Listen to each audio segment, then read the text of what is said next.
Friends, welcome back to our channel. आज मेरे साथ हैं अली तनवीर। मिस आयज़ा अवेलेबल नहीं है आज, उनकी तबीयत कुछ ठीक नहीं थी। उस दिन हॉरर स्टोरी सुना के वो इतना डरी हैं कि उनकी तबीयत ख़राब हो गई।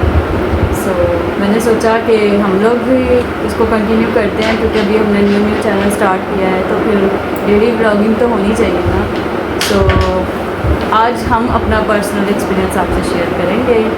तो basically he is my husband और मैं जो हूँ ना वो सियालकोट से बिलोंग करती हूँ। तो वहाँ पे हमारा एक घर था पुराना।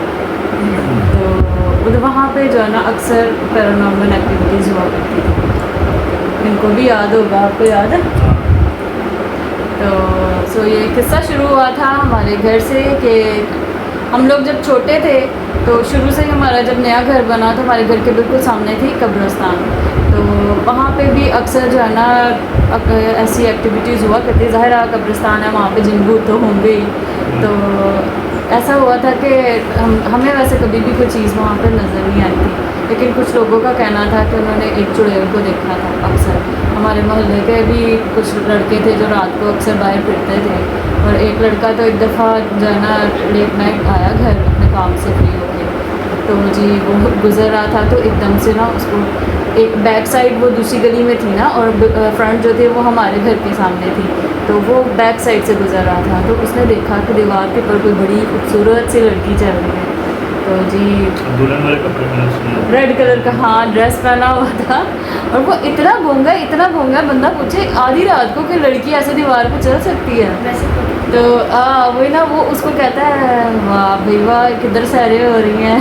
उसने इसको एकदम से जब वो अपनी असली हालत में आई, उसका ऐसा त्राह निकला कि वो दोबारा ऐसे उसने उल्टे कदमों दौड़ लगाई। शुक्र है उसका घर करीब था, उतनी स्पीड से उसने दौड़ लगाई, भागता जाके घर में दरवाज़ा ज़ोर से उसने लॉक किया। हाँ, उसको फीवर हो गया था। वो फिर जब घर पहुँचे सब घर वालों ने फ़ौरन दरवाज़ा खोला कि क्या हो गया। तो जब वो घर पहुँचा उसको इतना तेज़ बुखार, और वो तपता रहा 2-3 दिन बुखार में। तो उसके बाद जो है ना उसने फिर अपना पूरा ये वाक़या बताया कि भाई मैं उस साइड से गुज़र रहा था और वहाँ पे दीवार पे चुड़ैल थी। तो इसी तरह फिर एक दफ़ा जो है ना हमारे घर के साथ ही एक और घर है, मतलब अपोजिट है कब्रिस्तान के साथ, एक घर छोड़ के उससे पीछे आ के वो घर, उसकी छत भी ना बैक से वो कब्रिस्तान की तरफ। क्या हुआ कि ना हर थर्सडे को ना वहाँ पे कब्रिस्तान की बैक साइड थी, वहाँ पे कुछ कब्रें थी, खास तौर पर वहाँ पे एक स्पेशल जंगले वाली कब्र बनी हुई थी।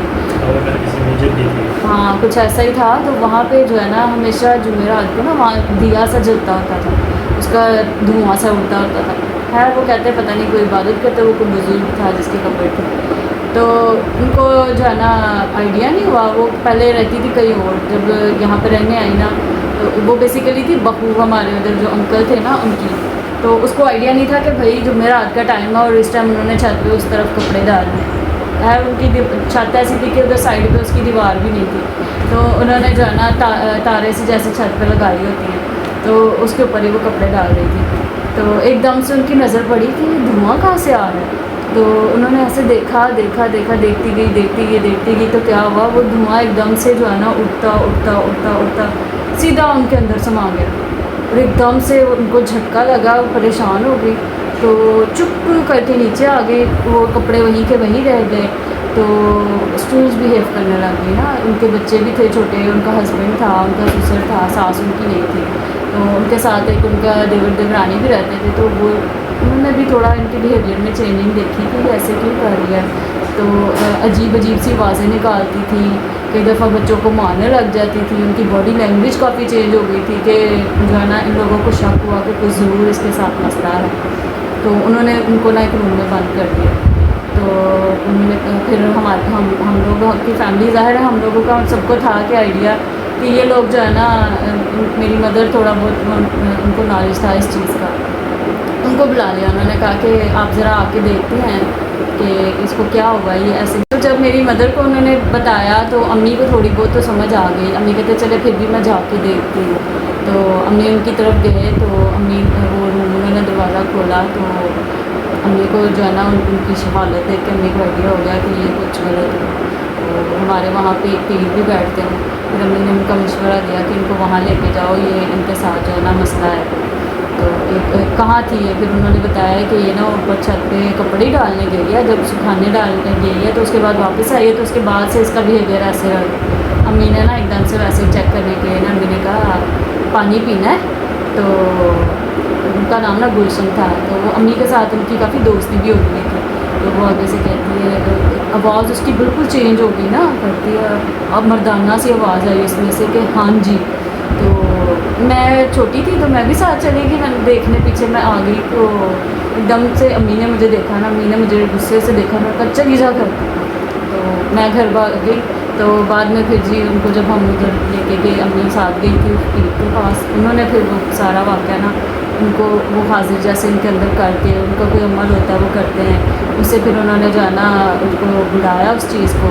तो फिर उस चीज़ ने बताया कि मैं यहाँ पे इतने सालों से हूँ, तो हर जुमेरात को यहाँ पे मैं इबादत करता हूँ, लेकिन इस औरत ने हमारी इबादत में हलल डाला है। तो हम जब इबादत कर रहे थे इसको वहाँ देखना नहीं चाहिए था, ये देखने लग गई थी ना, ये मतलब उनको तजस्सुस हुआ कि भाई दोपहर का ये टाइम है, दोपहर का टाइम था 3-4 बजे का। तो वो उन्होंने कहा ये क्या है, यहाँ पे तो कोई बंदा भी नहीं है, तो धुआं सा दिख रहा है। वो जी उन्होंने वो चीज़ उनकी देखी, उसमें उनकी इबादत में हलल पड़ा, तो उन्होंने जो है ना इनको ये सज़ा दी कि वो इसके अंदर आ गए। तो फिर देन वो उन्होंने फिर कहा माफ़ी शाफ़ी मांगी इन्होंने, फिर वो उनको पीर साहब ने बताया था कि आपने ना हर 7 जुमे, फिर आपने 7 जुमेरात आई थिंक ना वहाँ पे कैंडल्स जो होती हैं ना, मोमबत्तियाँ या दिया, उनमें से कोई भी चीज़ आप जलाओ और जो है ना उधर जाके माफ़ी भी मांगनी है आपने कि आइंदा से ऐसा मैं कभी नहीं करूँगी, क्योंकि उसके छोटे छोटे बच्चे थे। तो इन्होंने फिर वो इसी तरह किया जब, तो खुद बहुत ठीक होना शुरू हो गई। ऐसा ठीक तो वो हो गई, लेकिन वो ऐसा डरी कि वो घर छोड़ के चली गई थी, कराची शिफ्ट हो गई थी। तो उसके बाद वो यहाँ नहीं आई कभी, वो दिन आज का दिन। तो लेकिन हमारी ये खुशकिस्मती थी कि हम लोग जो है ना, हालांकि काफ़ी साल मतलब कि जब से मैं भी बल्कि पैदा भी नहीं हुई थी तब से भी अम्मी लोग वहाँ पे रहते थे, सामने कब्रिस्तान था, लेकिन कभी हम लोगों को ऐसा कुछ भी नहीं दिखा था। हाँ वहाँ पे एक कब्र और थी अली, वो बड़ी सी ऑरेंज कलर की, याद है आपको? हाँ वो सेंटर में थी। उसके ऊपर भी कभी भी अली कोई बच्चा चढ़ता था ना उसको चोट लगती थी। वो भी वो किसी वो मतलब कोई ऐसे पीर शीर थे जिनकी वो थी कब्र, तो अक्सर जो है ना वहाँ से मेरा एक कज़न गिरा था, फिर ना वहाँ पे अक्सर बच्चे गिरते थे। वो ऊंची थी काफ़ी और ऑरेंज से कलर की वो नुमाया सी थी। हाँ, और इस कब्रिस्तान में पता है यहाँ पे अल्लामा इकबाल के जो उस्ताद थे ना मीर हसन साहब, उनकी भी कब्र है। तो आप शायद उधर गूगल करेंगे तो आपको मिल भी जाएगी वो कब्रिस्तान। तो आज की स्टोरी बस इतनी, तो इंशाल्लाह अभी और भी बड़ी स्टोरीज़ हैं जो हमने आपको सुनानी है। आपने बताना आपको हमारी स्टोरी कैसी लगी है, और हमारे चैनल को लाइक शेयर सब्सक्राइब आपने ज़रूर करना है। तो अली आप भी किसी दिन फिर शेयर करना कोई हॉरर स्टोरी। तो हमें इजाज़त दीजिए, आपने बताना है कमेंट में आपको हमारी स्टोरी कैसी लगी है। इंशाल्लाह फिर मुलाकात होगी। और अल्लाह हाफ़िज़। अल्लाह हाफ़िज़।